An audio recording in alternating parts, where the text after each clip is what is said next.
আপনার কাছে টাকা আছে, আপনি হাটে গেলেন আর কিছু গরু ছাগল কিনে ফেলেন, এটাকে কিন্তু খামার বলে না। একটা খামার গড়ে তোলা মানে হলো অনেক দিনের লালন করা একটি স্বপ্ন, অনেক রক্ত ঘাম করা কষ্ট আর পদে পদে হাজারো বাধা। এই সবকিছু ধৈর্যের সাথে পার করার পরে হয়তো একদিন আসে সেই কাঙ্ক্ষিত সফলতা। আসসালামু আলাইকুম। আজ আমরা তুলনামূলক বেশ কম দামে চমৎকার একটি মা ছাগল কিনেছি, আর সেই গল্পটাই আজ আপনাদের সাথে শেয়ার করবো ইনশাআল্লাহ। বর্তমানে বর্ষার সময় চলছে, এই বৃষ্টি আর এই ব্যবসা গরম সব মিলিয়ে আবহাওয়াটা খুবই খারাপ। এই প্রচন্ড গরমের মাঝে আমাদের এই কলা গাছের একটি কাঁধি প্রায় সবগুলো কলা পেকে গেছে, আর খামারের শত শত কাজের চাপ, সময়ের অভাবের কারণে কাঁধিটা আমরা কাটতে পারিনি। ইতিমধ্যে পাখিতে খাওয়া শুরু করে দিয়েছে, তাই আজ এই কাঠফাটা গরমের মধ্যেই কাঁধিটা পড়ার সিদ্ধান্ত নিলাম। মার্শাল্লাহ, এই কাঁধিটার কলাগুলো দেখুন, একটি কাঁধিতে কত কলা ধরতে পারে। যেহেতু কাঁধিটা বেশ বড় এবং কলাগুলো পেকে নরম হয়ে গেছে, তাই গাছ থেকে পারতে বেশ সমস্যা হচ্ছিল।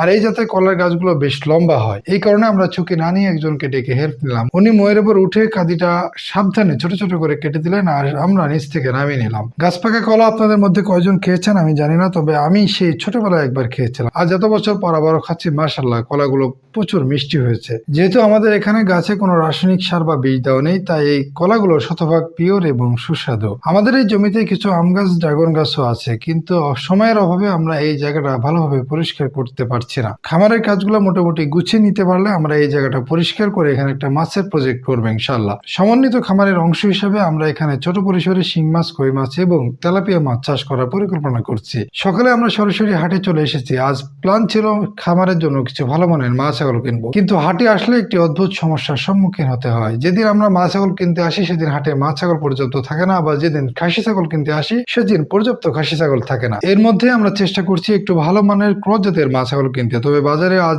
যে মা ছাগলগুলো এসেছে প্রায় সবগুলোরই বয়স শেষ, অর্থাৎ 6 বা 8 জাতের মা ছাগল। যারা নতুন খামারে আছেন তাদের উদ্দেশ্যে একটি গুরুত্বপূর্ণ তথ্য দিয়ে রাখি। মা ছাগল কিনতে হলে আপনাকে সবসময় 2 দাঁত অথবা 4 দাঁতের ছাগল কিনতে হবে। এতে করে আপনি সেই তরুণ ছাগল থেকে অনায়াসে 3 থেকে 4 বছর ভালো প্রোডাকশন বা বাচ্চা পাবেন। বয়স্ক ছাগল কিনলে রোগবালাইও বেশি হয়। হাটে যে ছাগলগুলো আমাদের পছন্দ হচ্ছিল সেগুলোর বয়স বেশি, অর্থাৎ 6 দাঁত অথবা 8 দাঁতের। খুঁজতে খুঁজতে অবশেষে রিপাত চমৎকার একটি ছাগল পছন্দ করলো। ছাগলটি তোতাপুরি ক্রসের একটি মা ছাগল, উচ্চতা বেশ ভালো। আমরা এই ছাগলটাকে কেনার চূড়ান্ত সিদ্ধান্ত নিলাম। দাম দর শুরু করলাম। হাটে ছাগল কেনার ক্ষেত্রে আপনাকে একটা বিষয় অবশ্যই খুব সতর্ক থাকতে হবে, সেটা হচ্ছে দালাল চক্র। আমরা আগেই এই ছাগলের আসল ব্যাপারীর সাথে দাম দর নিয়ে কথা বলেছিলাম। উনি আমাদের কাছে 15,500 টাকা দাম চেয়েছিলেন। এরপর আমরা যখন পুনরায় ফিরে আসলাম তখন হঠাৎ করে একজন দালাল আমাদের মাঝে ঢুকে পড়ে। সে হুট করে এসে বলে ছাগল আমার, এই ছাগলের দাম 25,000 টাকা। কথা শুনে আমরা তো রীতিমতো থ হয়ে গেলাম। এরপর আমরা আসল মালিককে খুঁজে নিয়ে আসলাম এবং তার সাথে কথা বললাম। সে বলল যে না, দাম আমি আগেই বলেছি, ছাগলের দাম 15,000 টাকা। আমরা এই দালালের খপ্পরে পড়িনি, তার একটাই কারণ হলো